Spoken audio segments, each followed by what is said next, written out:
that summer skin, and even completely revamp your wardrobe. Absolutely. I mean, I'm thinking about that right now. For myself, I either want to, in the world of beauty or fashion, look like I'm going to a disco, or that I live in Laguna Beach, California. I appreciate that those are the two ends of the earth that you're going to. Absolutely. Okay, so you know the idea of kind of refreshing the makeup bag here. So we switch out the eyeshadows because we're moving into fall. We even sometimes want like those deeper burgundy lips and whatnot for fall and for winter. Do you switch out your makeup bag the way you switch out your closet? Interesting question. I don't know how to answer that. I think that I do, but I do them at such different times because with my makeup bag, specifically when it comes to fall, I feel like, do I want to focus on those statement lips, or do I want to focus on more sultry eyes with like the bronzes, the smokiness, the cooler tones that they play off the jewel tones? I mean, I for sure switch off my closet, but that I don't think about. But my makeup bag, it's got to be the eyes or the lips for fall. What about you? Okay, so the first thing I always switch out in my makeup bag is my foundation because my skin color changes so much. Yeah. Then I feel like I usually switch out my eyeshadow palettes, and then I think I lastly get on board with my lips. Yeah. For my closet, the first thing I always switch out is my shoes. Great choice. You know, I'm a shoe girl. Yeah, we got to get those boots out. Well, we have a special guest coming up that's actually going to help us sort out our makeup bag, sort out our closet, and maybe our life. She is a New York Times bestselling author. She's also a contributor to the Today Show with Ambush Makeover. Let's say hey to Jill Martin.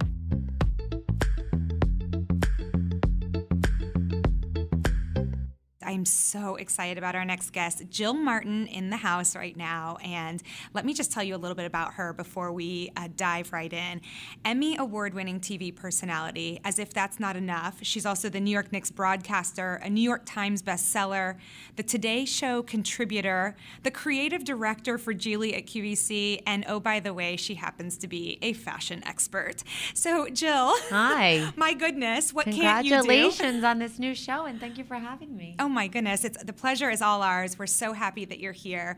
You know, I was telling you earlier, we had this dream team of people that we wanted to ask, and you were absolutely on that team. That's so sweet. Well, thank you. I'm sure I am in good company, and you have a great producer. I have worked with Kate before, although I didn't know if it was Kate or her twin. Erin. They look exactly alike, and I am like totally floored by twins because psychics have always told me, I don't have children now, but that I'm going to have twins. Like that's always been the thing. I think it's so cool, and I think it's so awesome to have a built-in best friend. Totally. I kind of want to know, you know, who was Jill as a child? Were you that go-getter that you are today? Were you always busy? Did you know what you wanted to go into as a child? Who were you? I was always a ham, and I never took no for an answer, so I guess that would be. But I was like teased when I was younger. I had really bad skin growing up. So like I can remember like days of like crying and not going to school and like that kind of stuff. So now someone will be like, you have beautiful skin. And I'm like, thank you so much. Like it's never like, it's okay. I'm always like, even at 42, I'm like, thank you so much because I remember those times. So I think I'm way more appreciative now. Well, what our listeners can't see right now is how absolutely flawless and radiant your skin is. Thank you. And it's so true. I mean, we're sitting across the table and it's literally perfect. Oh, your skin is you. perfect. All right, so then let's move a little bit into career. So I did a little bit of reading, and I love that you started as an intern with Regis and Kathy Lee, and then moved to be an assistant at Maury, right? Yeah. So what was kind of the path that took you from there to where you are today? You know, I think I remember getting my first assistant job. I mean, I applied for all the internships, and Michael Gelman, who's still on now, Ryan and Kelly, he used to interview the interns, and I had no connections. And I remember there was like a room, it was a cafeteria somewhere, and he was doing the interviews for the interns. There was like 500 people, and I sat down and I said, there definitely are people who are smarter than me here, and definitely people who know people. I said, but I will never be outworked.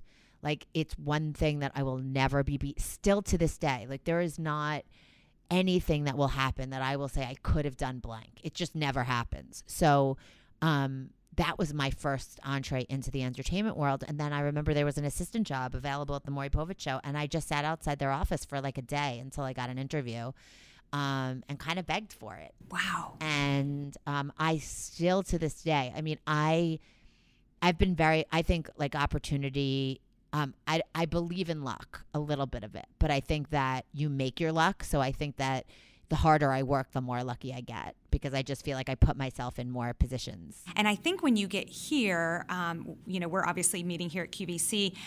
We're surrounded by hard workers. I mean, the entrepreneurs that are here are unbelievable, and they've fought so many battles to get where they are.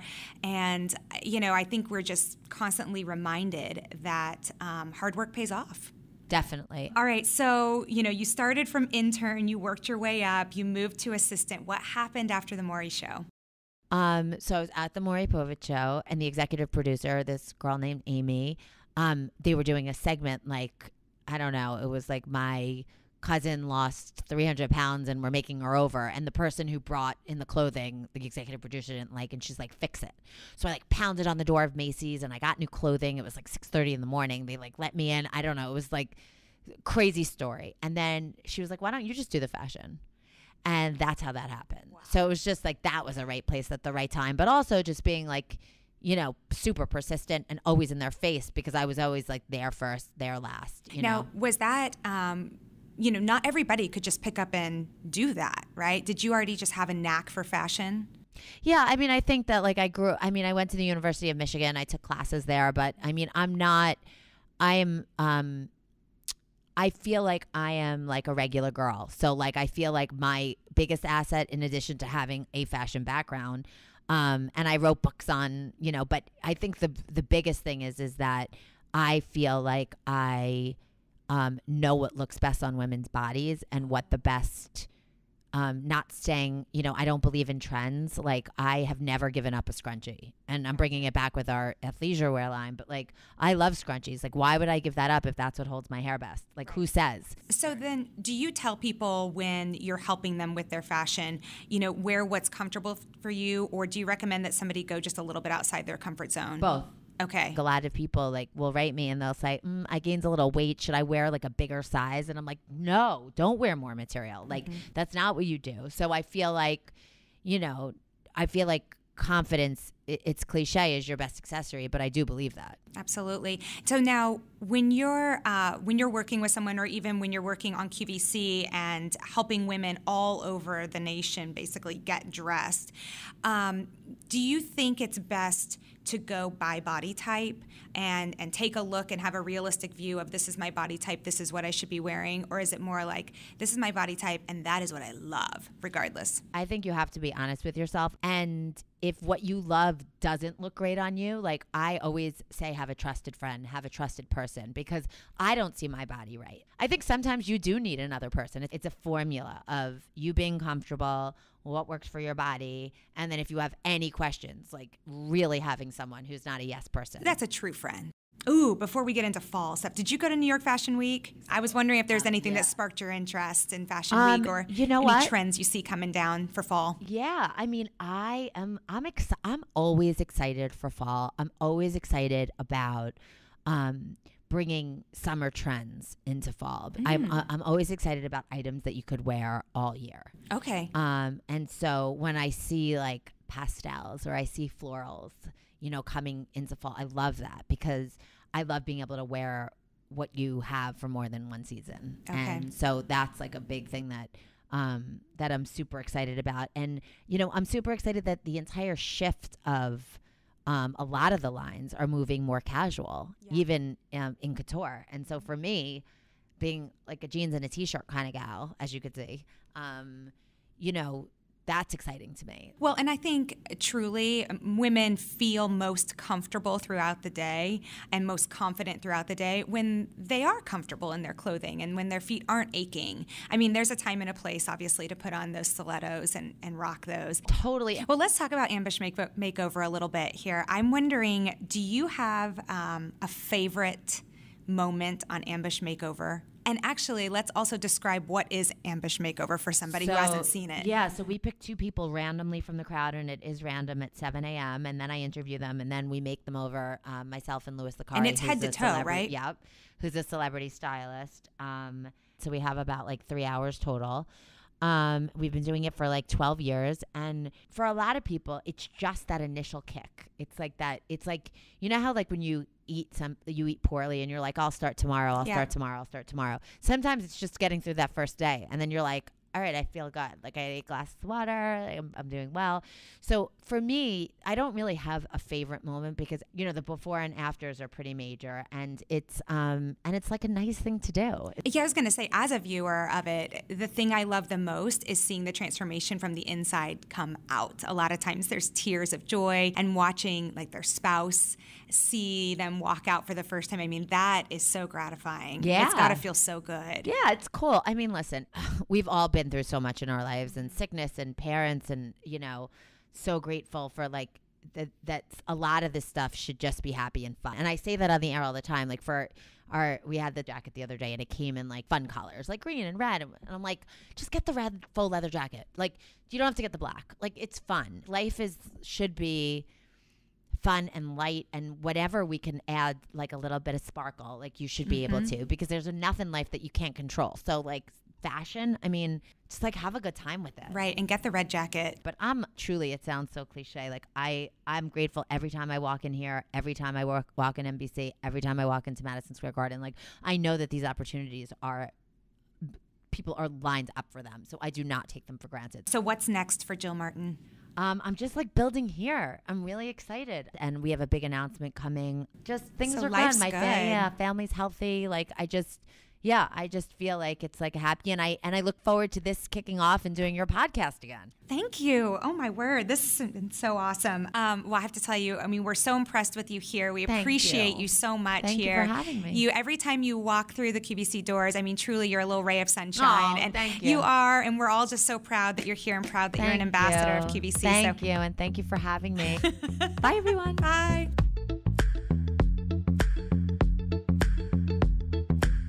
Well, now it's time to go into a segment that's called Don't Make Me Ask You Twice.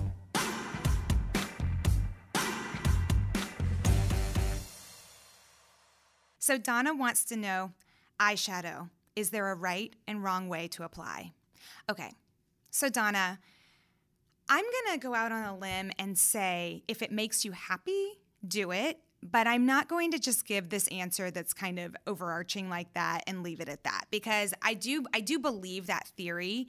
But at the same time, if you're looking for a specific type of look with your eyeshadow, example, the Smokey Eye, yeah, I do think that there is a specific way to do it. I'll just tell you for myself, the success that I have with my shadows is if I take a base color and I swipe it all over my lid that's very close to my skin tone, that's going to help neutralize that lid, neutralize the redness or any darkness that I may be having, and also set up my other colors to be in their truest form. Again, I would think about using the Laura Geller eyelid spackle here as well for neutralizing, and then take that lid color, go all over. I do not have a hooded eyelid. There's some questions in the chat here about the hooded eyes. So I actually take the darker color and sweep it in my crease. I actually find that keeping my eye open helps me find that crease a little bit better.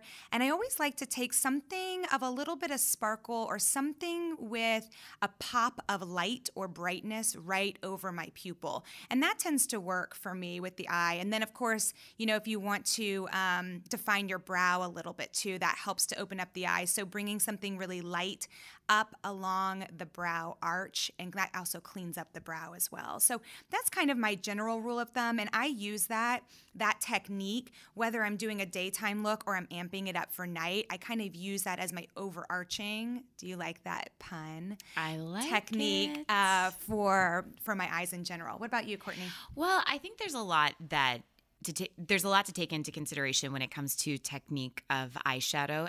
I think formulations have come a long way, but I think there will be times where you have fallout on your eyeshadow. And I think if you make a mistake, if you start with your eyeshadow and you still have a bare face, you can still, go back, readjust some things, reapply with what you need to. All right, this next question is from Kathy. And I want to preface this by saying I have brown eyes, and Courtney, you have like eyes that change color, like bluish greenish, right? I'm like a cat of the evening. Well, that was my next description of you. And she says she has hazel green eyes, and she says, I'm bored with purples. What other colors will make them pop? Ooh, I'm bored with purples. Okay, so it's funny. I don't really wear a lot of purples. You know, it's interesting. A lot of people that are artists will always tell you with especially your eyes like go opposite the color wheel. So I could see why she'd go from like green to purple. I love with those eyes, especially when you do something really sultry, like all of the metallic shadows that we've been seeing, like really highlighting those plays of yellow that she probably has in her iris, really illuminating that fact, because as she goes into fall and winter, especially wearing more jewel tones and darker colors, it will be nice for her to have a statement eye, but one that looks like it's accentuating her beautiful eyes already. You know what? I'm totally envisioning that right now, and I'm just seeing like warm coppers and like autumn fall color tones. What our viewer can't see is that you're lost in my eyes right now, and I can tell that you're going to have a preference for how I'm going to wear my makeup later. So thanks for the inspiring question. I might be checking it out. Or me out. Oh, that's so funny. There's nothing wrong with checking out your beauty bestie.